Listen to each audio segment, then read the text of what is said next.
Bismillahirrahmanirrahim. Assalamualaikum warahmatullahi wabarakatuh. Yang terhormat para tokoh dan alim ulama, Masjidul Salam dan sekitarnya, bapak-bapak, ibu-ibu dan para undangan, insyaallah dirahmati Allah Subhanahu wa taala. Pertama-tama mari kita panjatkan puji syukur kehadirat Allah Subhanahu wa taala karena dengan rahmat dan karunia-Nya kita masih diberikan nikmat sehat, nikmat iman, sehingga kita dapat berkumpul di tempat yang berbahagia di Masjid Darussalam Cigombong, Bogor. Salam dan salam kita haturkan kepada junjungan baginda Muhammad SAW. Semoga kita menjadi pengikutnya hingga akhir zaman. Bapak-bapak yang dihubungi serta para undangan yang saya hormati, izinkan saya membacakan susunan acara pada acara memperingati Isra dan Mi'raj Nabi Muhammad SAW.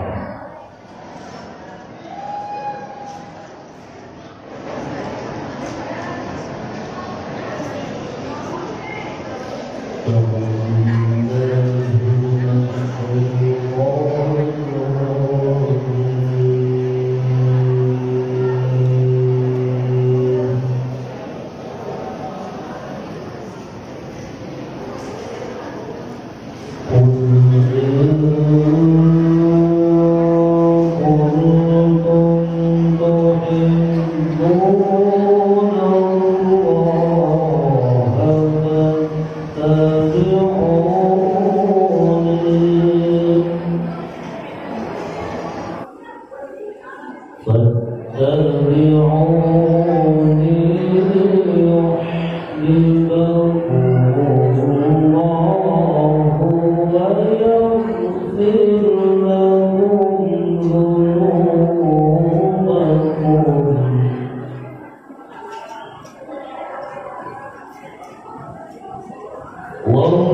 Yang saya hormati hormati pengurus DKM Masjid Baitul Salam, wabil khusus Ketua DKM Al-Karom Bapak Haji Akop beserta Kadibit.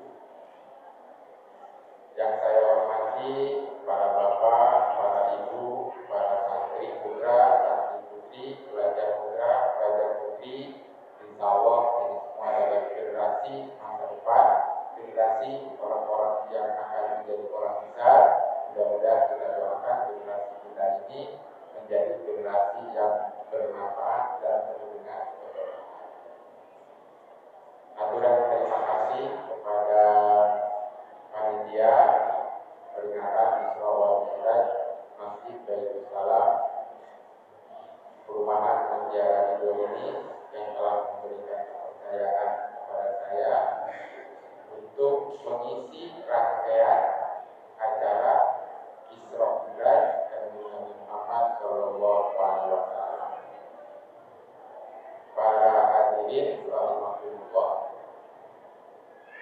berkaitan dengan peringatan Isra wal Mi'raj Nabi besar Muhammad Shallallahu Alaihi Wasallam, saya mengambil salah satu pandangan dari pengarang kitab Lataiful Ma'arif yang dikarang oleh Ibnu Ar-Rajab. Di dalam kitab itu Syekh Ar-Rajab mengatakan bahwa terjemahnya, putihkanlah lembaran hatimu, dan putihkanlah lembaran hitammu di bulan Rajab dengan amal yang bisa menyelamatkan dari api yang melalap. Ada kalimat seperti itu di dalam kitab Lataiful Ma'arif ketika membahas tentang keraguan-keraguan di bulan Rajab. Jadi putihkanlah lembaran hitammu dengan amal-amal yang bisa menyelamatkan kita dari api neraka. Begitu sederhananya. Berarti di bulan Rajab ini adalah waktu di mana kita berhijrah. Di mana ketika kita berhijrah dari sebuah kejelekan menjadi amal-amal yang menjadi baik, dari kejelekan menjadi kebaikan. Ada lagi seperti apa? Hijrah lagi dari sifat kebencian menjadi sifat penuh kecintaan. Ini seperti itu. Ada lagi mungkin dari sisi ibadah, dari sholatnya gak khusyuk menjadi khusyuk. Maka kata Gusti Allah pun mengatakan, ya ayyuhalladzina amanu taqullaha wa tanzur nafsum ma qaddamat lighad. Yang paling menarik di ayat itu, Allah mengatakan di samping ada kalimat ittaqu, ada juga kalimat amanu. Ya ayyuhalladzina amanu taqu. Hai orang-orang yang beriman sekaligus orang yang bertakwa. Ini yang menarik. Satu, berarti kalau melihat konteks ayat itu ada sebuah perbedaan mana orang yang beriman, mana orang yang bertakwa. Gitu ya. Berarti bisa saja pemahaman kita selaku akal manusia, kita belum bisa dikatakan orang bertakwa walaupun kita orang mukmin. Begitu ya? Sederhananya. Jadi belum tentu kita sebagai orang mukmin atau muslim bisa masuk kategori kepada orang yang bertakwa. Karena kalimat itu mengatakan ya ayyuhalladzina amanu taqullaha.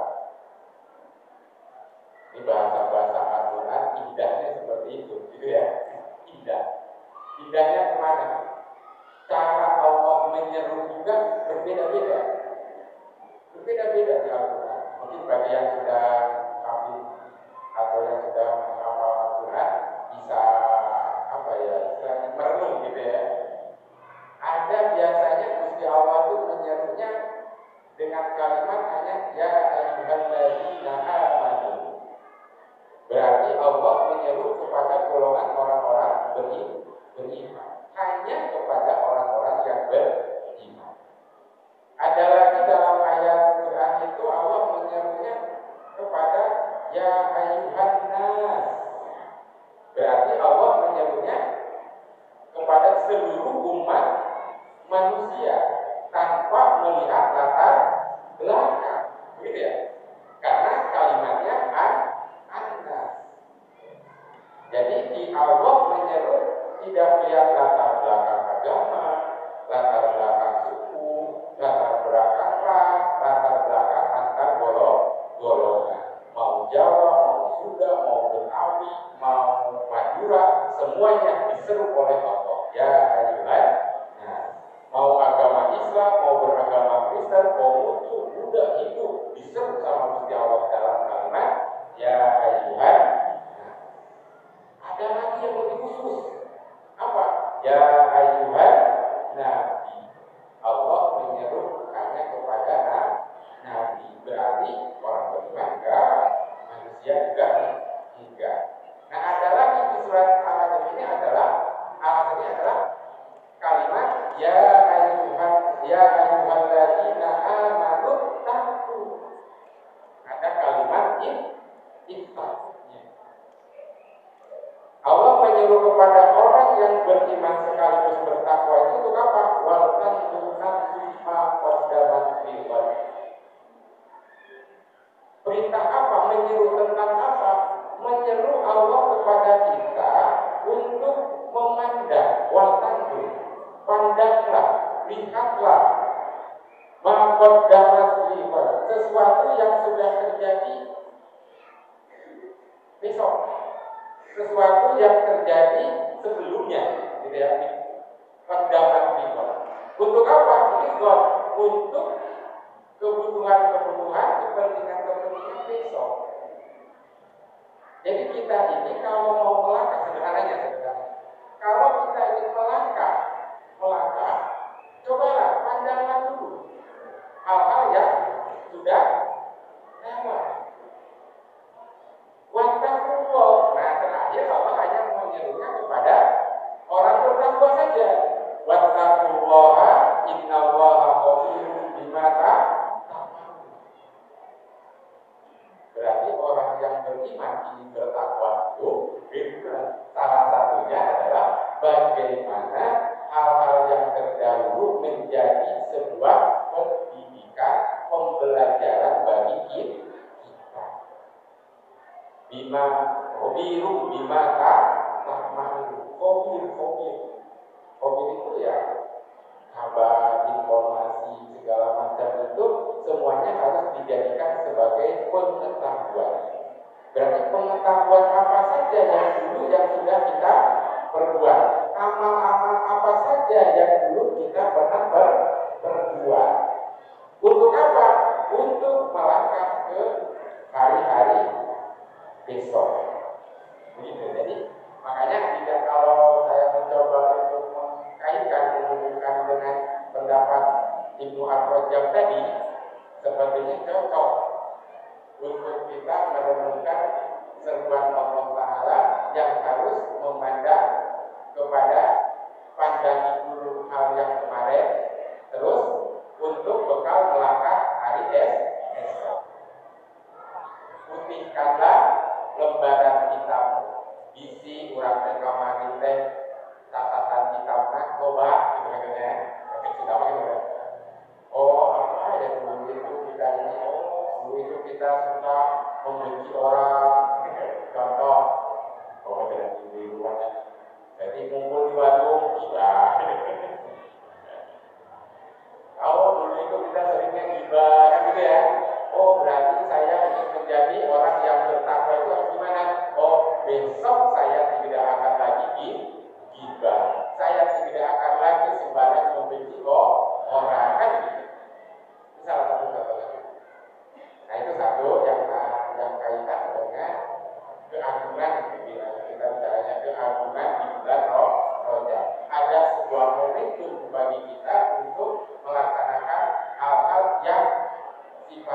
menjadi lebih baik. Yang tadinya baik menjadi lebih baik. Yang tadinya buruk menjadi baik. Yang tadinya punya pikiran-pikiran yang sudah jelas, gitu kan? Ini momentum untuk mempunyai pikiran yang jelas dan baik. Yang selanjutnya, yang kedua, sampai jam 11 atau jam 10. Tadinya nggak lama-lama ya. Alhamdulillah, jam 11. Biasanya kalau saya ngisi gini itu asli memintanya pokoknya jam 11 selesai. Karena apa jam 11 selesai? Karena last two itu apa? Jam 11 nyatu. Orang kenapa gitu? Last two itu jam 11 nyatu. Makanya walaupun acaranya malam hari ataupun pagi sampai jam berapa? Jam 11. Rata-rata itu semua minta jam 11. Oh, jam 11 itu waktunya makan. Nah, yang satu ya. Yang kedua yang kaitan dengan peringatan Isra. Di situ ada kalimat Isra, ada kalimat Mi'raj, gitu ya. Ada Isra, ada Mi'raj. Isra itu dalam asal bahasa Arab itu disebut dengan perjalanan malam. Kalau Mi'raj itu adalah naik. Bagaimana yang dimaksud dengan Isra-nya Kanjeng Nabi? Isra-nya Kanjeng Nabi itu perjalanan dari Mekah ke Palestina, gitu kan ya? Ke Masjidil Aqsa. Ada yang mengatakan dari Masjidil Haram ke Masjidil Aqsa. Itu namanya Isra. Mi'rajnya mana? Mi'rajnya adalah dari Masjidil Aqsa ke Sidratul Muntaha. Naik. Mi'raj itu naik. Jadi ketika kita mau naik, ayo Mi'raj. Berarti kita naik. Tapi dari keagungan itu ada beberapa yang perlu kita ketahui bersama. Contohnya mungkin yang sudah kita ketahui bersama. Ada yang mengatakan istilah oleh-olehnya Kanjeng Nabi Isra Mi'raj itu apa? Oh, waktu Mi'raj oleh-olehnya adalah apa? Perintah melaksanakan sholat lima waktu. Itu kan ya? Nah, yang menjadi pertanyaan sekarang, oleh-oleh Isra-nya ada nggak?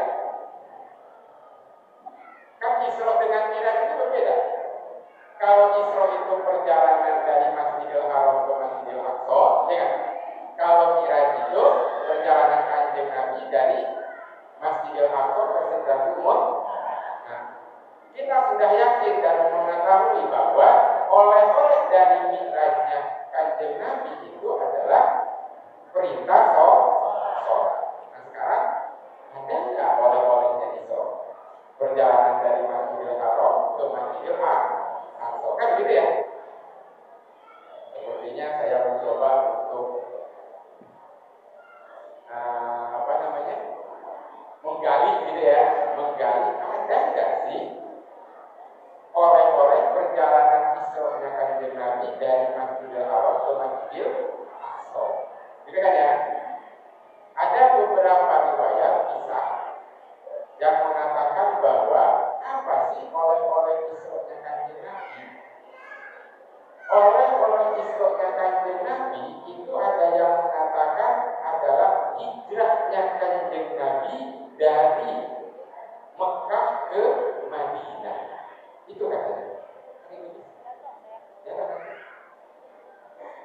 Apa dia hijrahnya? Karena Nabi setelah peringatan Isra wal Mi'raj, momentum Nabi adalah perintah untuk hijrah dari Mekah ke Madinah. Sebuah riwayat mengatakan bahwa perjalanan Isra Kanjeng Nabi dari Masjidil Haram ke Masjidil Aqsa itu pernah singgah dulu, pernah ke rest area, kalau kayak ada kantor rest area gitu ya. Jadi ketika Nabi bersama malaikat Jibril berangkat dari kediamannya di Mekah menuju ke Masjidil Aqsa, Nabi singgah dulu di sebuah perkampungan yang namanya Yasrib.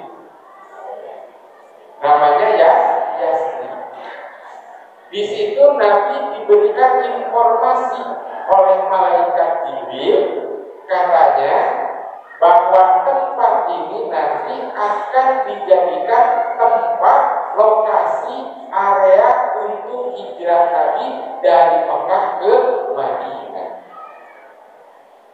Sebagian para ulama, para ahli gitu kan ya, ada yang mengatakan demikian. Jadi hijrahnya Kanjeng Nabi pun itu adalah bagian dari perjalanan keagungan Nabi dan yang perjalanan Isra wal Mi'raj.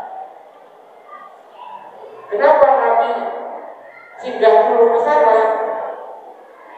Karena ada perintah tadi, perintah untuk hijrah. Malahan katanya Nabi pun melaksanakan sholat dulu di kampung Yasrib itu. Lalu ada yang lebih ini lagi, lebih luas lagi. Nabi juga mampir di Gunung Tursina. Nabi juga mampir ke tempat-tempat yang dulu dijadikan para nabi sebelumnya. Tempat-tempat itu dikunjungi. Itu ada yang mengatakan demikian juga. Tapi yang paling luas itu ternyata yang ke hijrahnya. Jadi hijrahnya Kanjeng Nabi itu, kalau melihat riwayat itu, adalah perjalanan Nabi dari Mekah ke Yasrib. Kok sekarang jadi Madinah, kan begitu ya? Kok sekarang jadi Madinah? Nah, kenapa Yasrib jadi akhirnya sekarang jadi Madinah? Karena Nabi, perintah Nabi dari Gusti Allah hijrah ke Yasrib itu adalah mau membangun yang namanya peradaban, membangun yang namanya sebuah negeri, membangun sebuah yang namanya negara. Maka Nabi ketika sampai di Yasrib itu langsung membuat semacam konsensus sekarang, kesepakatan. Karena pada waktu itu di Yasrib adalah orang-orangnya, penduduknya itu boleh dikatakan sekarang istilahnya majemuk, pluralis, terdiri dari berbagai macam suku, bangsa, dan agama. Yahudinya juga ada, Nasraninya juga ada, suku bangsanya pun banyak. Maka Kanjeng Nabi waktu itu yang dibangun Kanjeng Nabi namanya adalah konsensus, kesepakatan. Makanya muncul istilah kaum muhajir dengan kaum ansor. Kaum-kaum seperti itu, kaum muhajirin adalah kaum yang ikut Nabi dari Mekah ke Yasrib, adalah orang-orang yang telah mukmin, dan di sana ada lagi orang-orang ansor. Orang-orang ansor itu adalah orang-orang mukmin yang ada di Yasrib. Orang ansor itulah orang yang menolong Kanjeng Nabi ketika sampai di Yasrib. Maka setelah Kanjeng Nabi sepakat dengan konsensus dengan para penduduk Yasrib itu, maka muncullah istilah Al-Madinatul Munawwarah. Konsensusnya itu disebut dengan Sahifatul Madinah. Sekaya namanya Pancasila atau undang-undang dasar apa? Gitu ya. Kalau kita mau mengkomparatifkan gitu ya. Kalau istilah di Indonesia itu ada Pancasilanya. Kalau di Madinah dulu Kanjeng Nabi membuatkan namanya Sahifatul Madinah. Nah berarti begini sederhananya, bisa saja begini.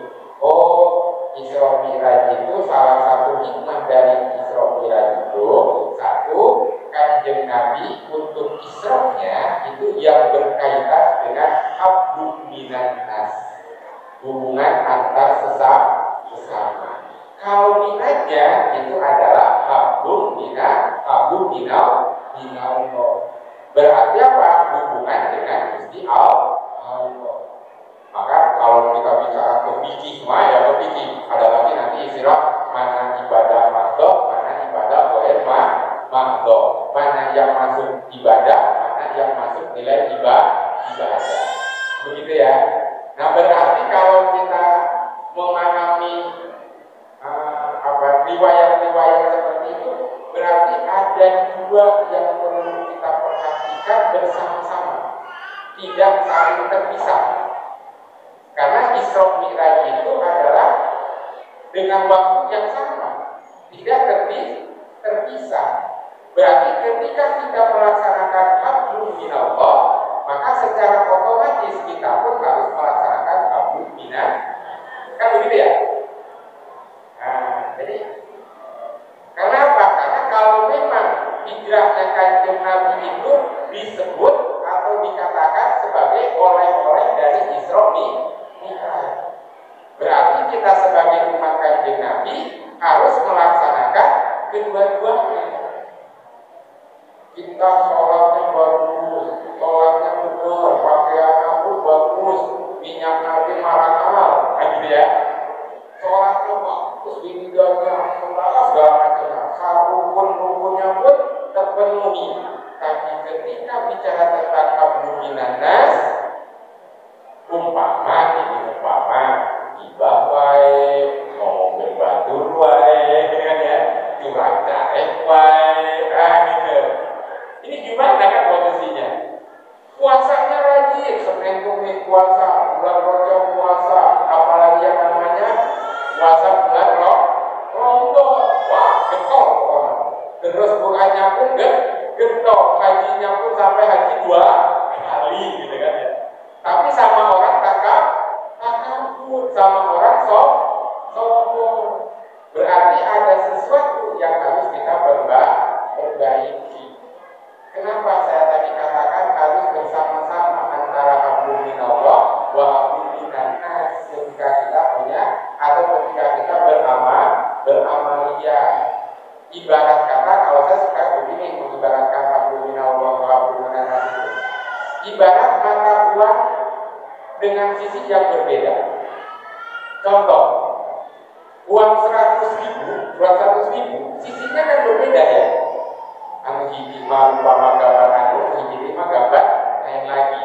Tidak ada, sisinya kan berbeda.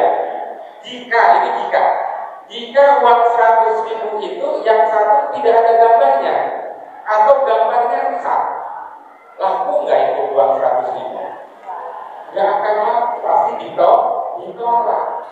Berarti kalau gambaran seperti itu, kalau hanya kita melaksanakan hablum minallah tanpa melaksanakan hablum minan nas, diterima nggak oleh Gusti Allah? Atau kembali, kita hablum minan nasnya bagus, sodako, tolong menolong, saling membantu, tara hibah, tara mengungkir batur, tara nyacat batur, tapi sholat tara. Berarti sama juga, diterima nggak oleh Gusti Allah? Nah, ini ada hadis Nabi yang mengatakan, kalau Nabi mengatakan adalah orang yang seperti itu yang tidak bisa melaksanakan hablum minallah wa hablum minan nas, itu disebut dengan orang al-muflis. Muflis itu apa? Orang yang bangkrut. Bangkrut di mana? Bukan bangkrut di dunia, tapi bangkrut di akhirat. Tadi kan ya, saya mau baca kitab ini. Katakan Kanjeng Nabi, atadruna minal muflis. Ini pertanyaan kepada para sahabat. Kalian tahu gak yang namanya orang-orang muflis? Itu pertanyaan Kanjeng Nabi kepada siapa? Kepada para sahabat. Ya sekarang gambarin aja kita kan umat Kanjeng Nabi. Nih Nabi nanya nih, kan gitu. Nih Nabi nanya nih, tahukah Anda tentang orang muflis? Sepertinya sama ya, kita juga akan mengatakan seperti para sahabat dulu. Yang dimaksud dengan orang bangkrut itu pasti akan sama pandangannya seperti para sahabat dulu. Karena para sahabat menjawab, namanya ditanya kan, pasti menjawab. Qalu al-muflisu bina man la dirhama lahu wala mata'a. Oh Kanjeng Nabi, orang bangkrut itu adalah orang di mana orang ini tidak punya dirham sama sekali, juga tidak punya harta benda sama sekali. Jika nasa buat tapi kurang kalimatnya. Oh Kanjeng Nabi, yang namanya orang bangkrut itu adalah orang yang tidak mempunyai rupiah sepeser pun.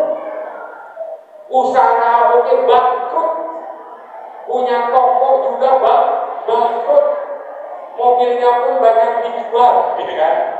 Itu gambaran kita. Nanti pada hari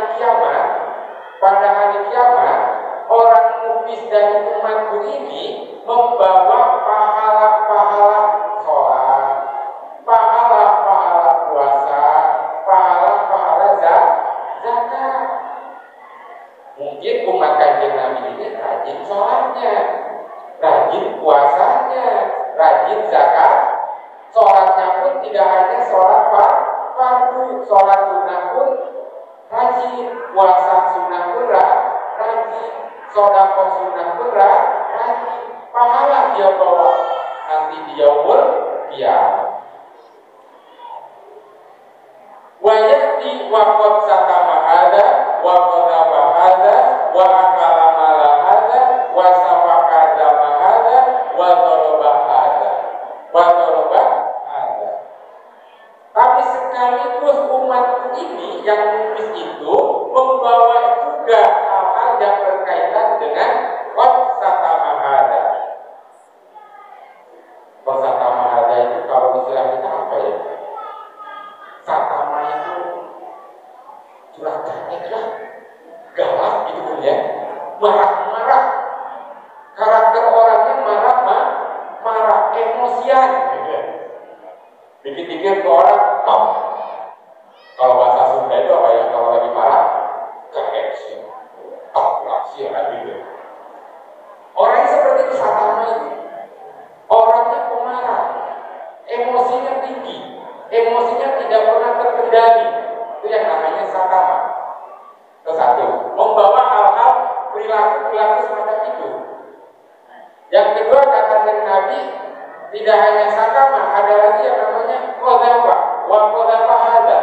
Qadhafa itu kalau kata kita suka gampang menuduh orang tanpa bukti. Nyolong siapa? Gitu kan? Ini orang yang nyolong HP saya nih, padahal belum ada bukti. Oh ini sekarang, terutama kepada kaitan yang berkaitan dengan pemahaman juga sama sekarang ya. Dikit-dikit sesatin orang kan gitu ya, sesat itu orang tanpa ada bukti. Jadi qadhafa itu menuduh orang tanpa bukti, tanpa bayin kan gitu ya. Itu namanya qadhafa. Jadi orangnya suka menuduh orang lain. Satu tadi pemarah, kalau kita singkatkan ya, orangnya pemarah. Yang kedua orangnya suka menuduh orang lain. Wa akala mala hadza. Kalau kita mengambil harta benda orang lain, harta yang bukan miliknya, koruptor, sama tuh. Wa akala mala hadza itu kan. Jadi harta yang bukan miliknya. Wa safaka dama hadza. Kalau kita istilahnya membunuh orang, menghilangkan nyawa orang, safaka. Wa daraba hadza, main pukul, dikit-dikit main pukul. Yang paling repot jadi guru ini. Nah sekaligus saya juga mengenalkan diri, mungkin ada orang tua wali yang anaknya disekolahkan di Mantan Bogor ini. Mohon maaf nih kalau ada anaknya yang saya pukul ini. Berarti nanti saya ditagih nanti di akhirat kan gitu. Bayangin kalau guru sekarang ini, Masya Allah, kalau tidak mengatur emosi, tidak mengatur psikologis seorang guru melihat anak didik itu, waduh, kayak Pak Kapus yang saya dibalik dokin ya. Gitu kan ya. Nah, makanya kalau ada guru yang suka mukul, kiai yang suka mukul, ustaz yang suka mukul, maka hati-hati gitu kan. Karena apa? Ini disebut oleh Kanjeng Nabi yang kaitan dengan orang muklis, wa bahasa. Begitu ya. Jadi ini lempeng naik orang sedang. Dari hadis ini adalah orang muklis menurut Kanjeng Nabi adalah orang-orang dari umat Kanjeng Nabi ketika nanti di yaumul qiyamah membawa amal-amal yang berkaitan dengan sholat, puasa, zakat, sekaligus membawa amal-amal terhadap orang lain yang berbentuk sudah tubi, membunuh, memukul orang. Nah, seperti apa kondisi orang seperti ini nanti? Fayu'to hada min hasanatihi wa hada min hasanatihi. Jadi kebaikan-kebaikan yang dulu dilaksanakan di dunia yang berkaitan dengan sholat, zakat, puasa, itu akan diberikan oleh Allah kepada orang yang telah kita pukul, yang telah kita bunuh, yang telah kita tubi, yang telah kita marah-marahin. Gitu pokoknya. Lurusannya seperti itu di hadis. So, ganjaran apapun, pahala apapun yang sudah kita lakukan, maka pahala-pahala itu akan diberikan kepada orang yang telah kita bunuh waktu di dunia. Waktu kita gibahin, gitu kan ya? Gibah juga termasuk kepada sawakan sebetulnya. Makanya jangan banyak ngomongin orang, percuma sholat, ya kan? Akhirnya apa? Terus ngomong, si Allah sih, kamu gitu lah, gitu. Sholat, percuma sholat. Berarti ganjaran sholat nanti oleh Allah akan diberikan kepada orang yang telah kita omongin. Kan gitu sederhananya ini hadis pemahamannya. Bagaimana kalau terjadi seperti kanjeng Nabi, fa'in yang hasanku qabla ayyuhya ma'alaihi. Bagaimana? Nah, kalau kita yang bertanya, maka seandainya kebaikan-kebaikan itu habis, fa'in habis ya, karena untuk mengganti dari perbuatan-perbuatan terhadap orang lain, amal sholatnya habis. Maka apa yang terjadi? Maka oleh Gusti Allah, bagaimana? Oleh Gusti Allah akan apa? Uhidah min khoyotahu. Maka kejelekan-kejelekan orang yang kita gibahin, orang yang kita tuduh, orang yang kita caci maki akan diberikan kepada orang yang membawa ganjaran sholat tadi. Nges ya, ganjaran sholatnya tidak cukup buat bayar kejelekan waktu di dunia. Akhirnya kejelekan orang yang digibahin, orang yang dicaci maki diberikan kepada orang yang menggibah. Nah, disitulah yang dimaksud dengan orang bangkrut, amal ibadah yang baiknya habis, gitu kan? Ternyata di akhirat membawa amal-amal yang tidak baik dari orang yang telah kita caci maki, dari orang yang telah kita gibahin. Mau jadi orang muflis? Ini kalau mau gedor, kan gitu aja. Jangan mudah menuding orang lain, jangan mudah mencaci orang lain tanpa bukti. Kan begitu. Itu salah satunya. Nah, ini kalau saya mencoba untuk mengaitkan ini kan ya, hikmah-hikmah bulan Rajab yang ada peristiwa Isra wal Mi'raj Kanjeng Nabi Muhammad sallallahu alaihi wasallam.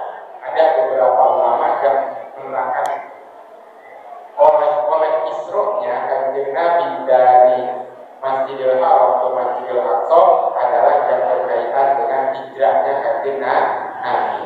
Hijrahnya Kanjeng Nabi, tugas pertama Kanjeng Nabi dari Gusti Allah itu adalah membangun sebuah peradaban. Dalam arti membangun sebuah, kalau ada yang mengatakan ukhuwah wathoniyah, persaudaraan dalam tanah air, persaudaraan dalam negara.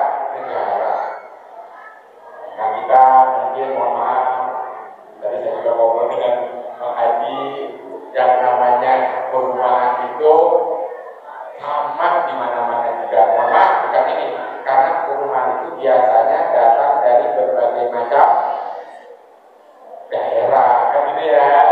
Maka kalau saya pernah mengatakan begini, kalau saya sedang menerangkan tentang Indonesia, gambaran yang paling terkecil apa? Perumahan aja sudah. Bukan di mana-mana, di Jujuru pun seperti itu, di Cidahu pun seperti itu. Agamanya juga berbeda-beda, bahasanya pun berbeda-beda. Makanya tadi saya ketemu dengan orang yang dari Jawa Timur, gitu kan ya, dari Krian, dari Terongan, Jombang.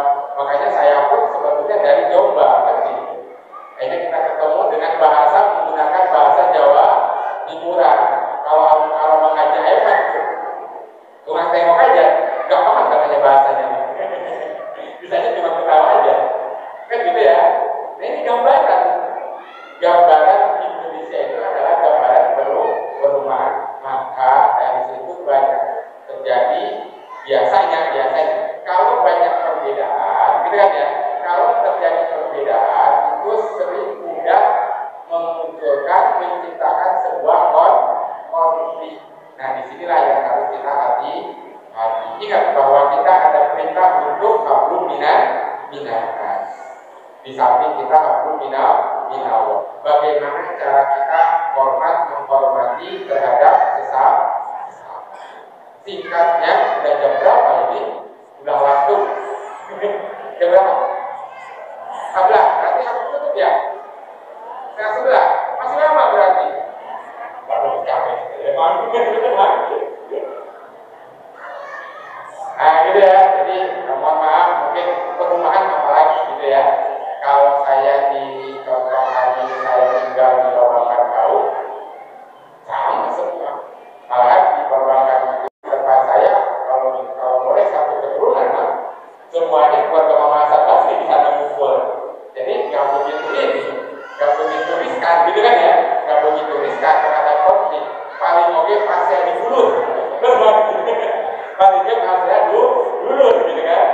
Tidak sampai konflik yang berkaitan dengan kesukuan, gitu kan ya, keagamaan, ya. Kalau tempat saya agama Islam, keturunannya sama, keturunan dari Mama Hasan Basri, enak. Tapi kalau keturunannya, tapi insya Allah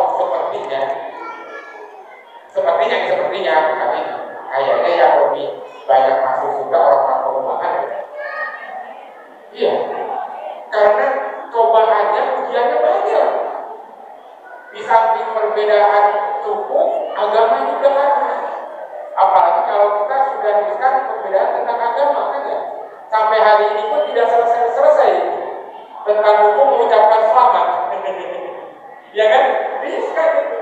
Makanya kalau kita bisa mengontrol diri, membentuk diri karakter yang lebih baik, saya yakin kayaknya ini ahli surga ini banyak orang-orang perumahan. Itu pun kalau tadi mungkin mampu melaksanakan hablum minallah wa hablum minannas. Gitu kan ya? Ketiga terakhir apa jangan nih? Harus ada keempat. Ketiga, kaitan dengan secara dunia. Ini kaitan dengan perjuangan Kanjeng Nabi-nya. Ada yang mengatakan bahwa perjuangan Kanjeng Nabi itu dirangkum menjadi 3 periode. 3 zaman, 3 era. Kalau di Indonesia itu ada era kolonial, era Orde Lama, era Orde Baru. Sekarang masuk di era apa? Di era reformasi. Nabi pun mengalami begitu. 1, setelah Nabi diangkat, diberi wahyu oleh Gusti Allah di Gua Bumiro itu ya, di Gua Bumiro itu disebut dengan periode ukhuwah Islamiyah, persaudaraan antar sesama Islam. Disebut dengan periode ukhuwah Islamiyah. Makanya perjuangan Nabi hanya perjuangan kepada nilai-nilai akidah tentang Islam. Itu yang dimaksud dengan ukhuwah Islamiyah. Nah, setelah Nabi melaksanakan hijrah dari Mekah ke Yathrib, saya bilang Yathrib dulu ya. Yathrib itu perjuangan Nabi disebut dengan ukhuwah watoniyah. Maka disebut Yathrib itu menjadi sebuah negara yang disebut dengan Al-Madinatul Munawwarah. Yang ketiga adalah periode yang disebut dengan ukhuwah insaniyah, atau disebut juga dengan ukhuwah basyariah, ukhuwah yang berkaitan persaudaraan antar sesama. Berarti Nabi dari semenjak diangkat menjadi Rasul dan Nabi sampai wafatnya, Nabi mengalami 3 periode. Perjuangan Nabi ada di 3 periode itu. Periode ukhuwah Islamiyah yang dilaksanakan oleh Nabi di Mekah, hanya di Mekah. Yang kedua ukhuwah Wathoniyah yang dilaksanakan di Yathrib. Yang ketiga adalah ukhuwah Ihsaniyah ditandai dengan haji wada itu, haji perpisahan.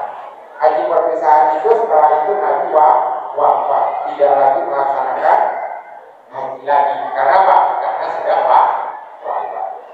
Nah, kenapa disebut dengan ukhuwah basyariah, ukhuwah ihsaniyah di dalam haji wada itu?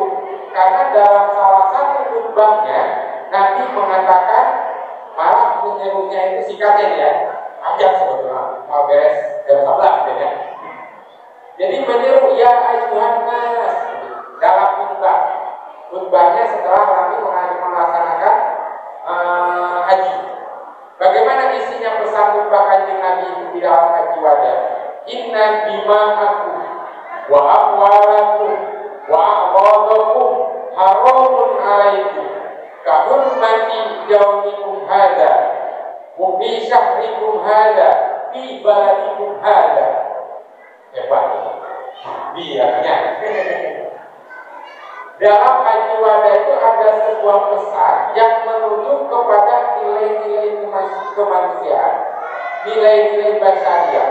Inna dima'akum, sesungguhnya darah-darah kamu sekalian, wa amwalakum, dan harta-harta kalian, wa a'radakum, dan kehormatan-kehormatan kalian, haramun alaikum, haram bagi kalian semua. Kahurmati yaumikum hadza, seperti haramnya hari ini. Yaumikum itu haram dalam arti apa? Kemuliaan.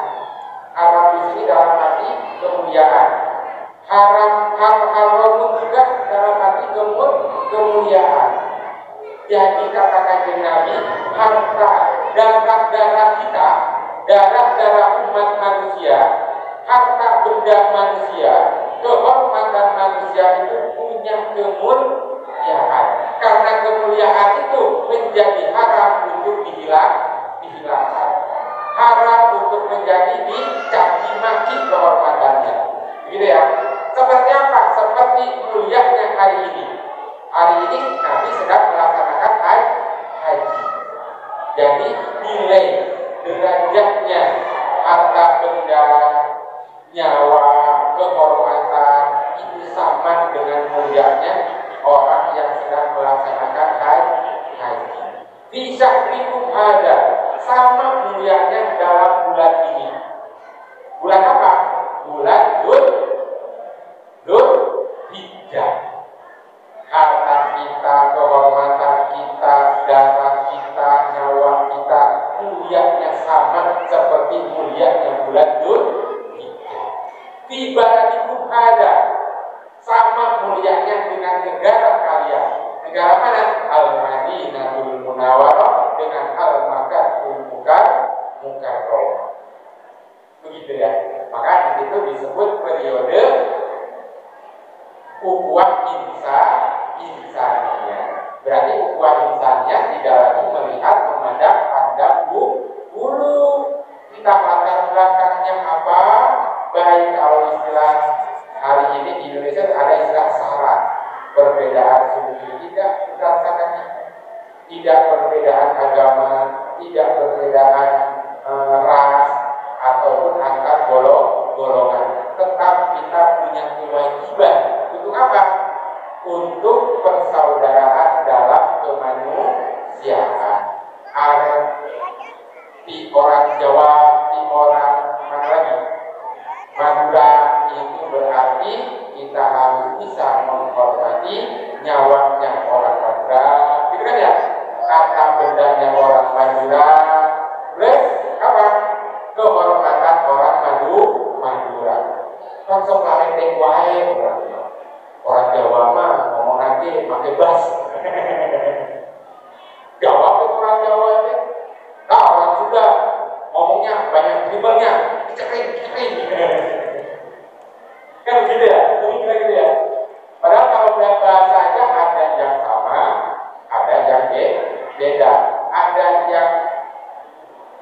ucapannya sama, artinya beda. Mohon maaf, saya ini termasuk alumni dari Pondok Pesantren 14 Jombang. Pertama kali masuk ke Jombang, tulang jilid nanti. Ya, tulang jilid. Ngomong-ngomong gitu. Berdak-berduk gitu ya. Benar Pak Sando. Ketika ada orang kasih makan di rumah, kan kalau di pesantren itu banyak yang buka makanan ya, makan. Setelah makan dikasih air teh. Setelah dikasih air teh, kata si santri, "Bu, amis bu." "Oh amis ya?" "Ya, saya diganti." Udah diganti, "Bu, amis bu." Diganti lagi. Berkali-kali diganti sampai jengkel di luar ini. Ini anak kenapa sih bilang amis terus? Oh, diambil-ambil deh. Kan ini mah nggak amis.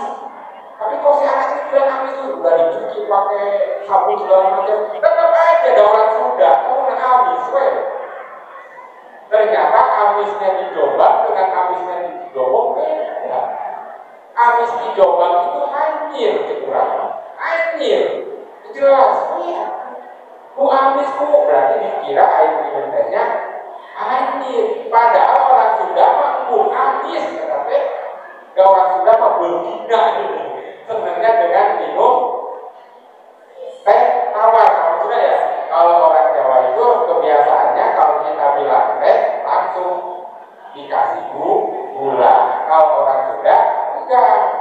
Makanya kalau kita ke Jawa kemana tidak bilang, "Bu, saya pesan teh tawar."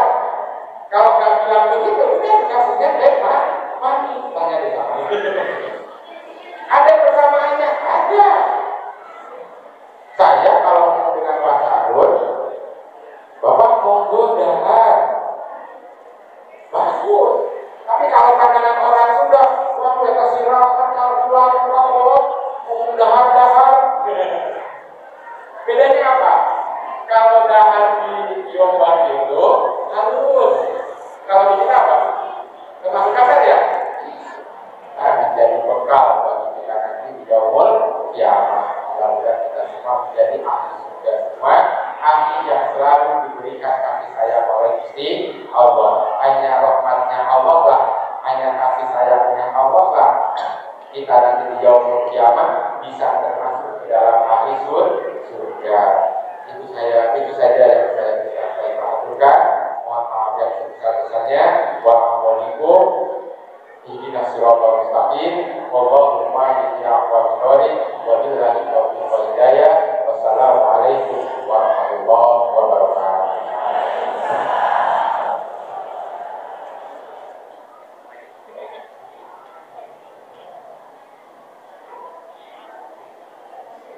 Bapak-bapak dan ibu sekalian, kita sampai ke akhir acara, yaitu pembacaan doa. Mudah-mudahan acara ini bisa memberikan rahmat kepada kita semuanya dan memberikan ibadah dari Allah Subhanahu wa Ta'ala. Untuk itu kami mohon kepada Bapak Kiai Haji Zahroni untuk memimpin doa. Kami persilakan.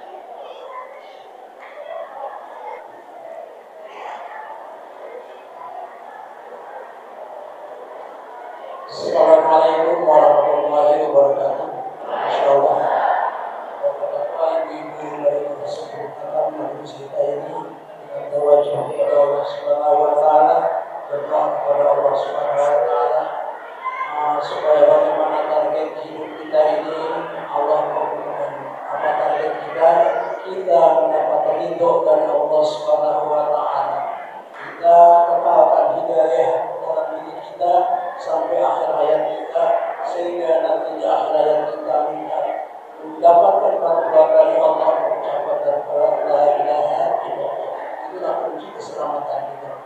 Dan juga kita selalu doakan juga saudara-saudara kita, anak-anak kita, mungkin masih banyak hari ini anak kita, saudara kita belum dapat hidayah dari Allah Subhanahu wa taala. Ya Allah, jangan maafkan mereka, saudara kita, anak kita, sebelum Engkau berikan hidayah dulu, sebelum mati. Ja'alallahu wa iyyakum minal faizin al-amin. A'udzu billahi minasyaitonir rajim. Bismillahirrahmanirrahim. Alhamdulillahilladzi hamdan yuwafi ni'amahu wa yukafi mazidah. Ya Rabbana lakal hamdu كما ينبغي لجلال وجهك الكريم وعظيم سلطانك. اللهم اغفر لنا ذنوبنا كلها ذكرها وجلها عاجلها وعاجلها ما علمنا به وما لم نعلم.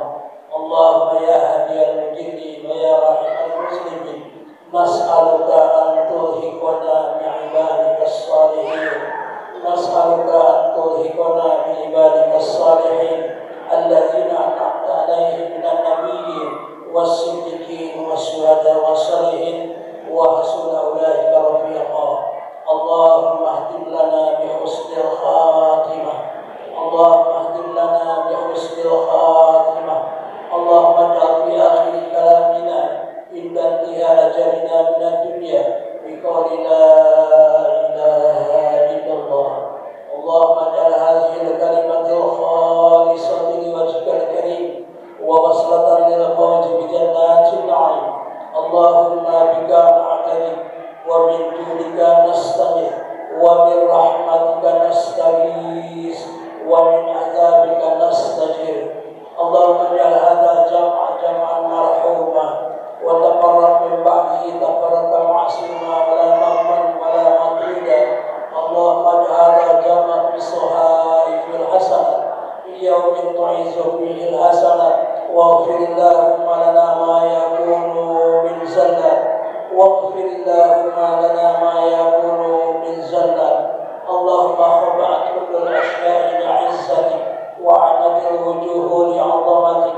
اللهم اليك منيبين خاشعين واياك عملنا وما عندك طلبنا ولإحسانك تعرفنا ولرحمتك رجونا ومن عذابك أشفقنا. يا من يعلم حوائج السائلين ويعلم ضمائر الصامتين، يا أول الأولين يا آخر الآخرين يا ذا القوة المتين، يا راحم المساكين نسألك موجبات رحمتك وعزائم مغفرتك والسلامة من كل إثم والغنيمة من كل بر. اللهم لا تدع لنا في مقامنا هذا ذنبا إلا غفرته ولا هما إلا فرجته ولا ضالا إلا هديته ولا عشيرا إلا يسرته ولا دينا إلا قضيته ولا عيبا إلا سترته ولا مريضا إلا شفيته ولا ميتا إلا رحمته ولا عاصما إلا عصمته ولا حاجة من حوائج الدنيا والآخرة لنا فيها رضا ولك فيها صلاح إلا قضيتها ونجحتها ويسرتها برحمتك يا أرحم الراحمين. اللهم إنا نسألك خير ما سألك من عبدك ورسولك نبينا محمد صلى الله عليه وسلم، ونعوذ بك من شر ما استعاذ من عبدك ورسولك نبينا محمد صلى الله عليه وسلم. ربنا هب لنا من أزواجنا وذرياتنا قرة أعين واجعلنا للمتقين إماما. ربنا لا تزغ قلوبنا بعد إذ هديتنا وهب لنا من لدنك رحمة إنك أنت الوهاب. ربنا آتنا في الدنيا حسنة وفي الآخرة حسنة وقنا عذاب النار والحمد لله رب العالمين. جعلنا الله وإياكم من الفائزين الآمنين وأدخلنا في زمرة المتقين المقيمين. والله الموفق إلى رحمته. والسلام عليكم ورحمة الله.